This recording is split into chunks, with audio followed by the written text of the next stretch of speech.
Dydw i ddim yn gwybod pa weithgareddau sydd yn fy ardal i, na sut i gymryd rhan. Does gen i ddim ddigon o arian i wneud pethau. Rwy'n teimlo fy mod yn cael fy ngadael ar ôl pan fydd fy ffrindiau'n gwneud pethau hebddo fi.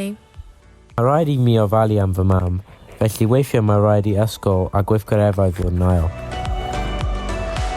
Mae Cyngor Caerdydd a partneriaid eisiau i'r holl bobl ifanc sy'n byw yng Nghaerdydd deimlo'n ddiogel a bod yn ddiogel. Felly, rydym yn gweithio gyda phobl ifanc yn eu harddegau ar draws y ddinas i roi'r cynllun hwn ar waith. Mae ganddo 6 nod.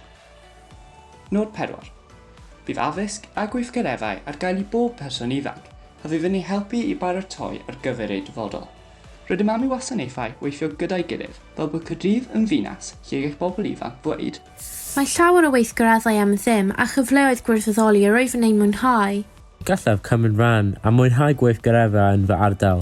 Mae'r ysgol ac eraill yn fy nghefnogi, felly rydw i'n cael amser rydd o ofalu.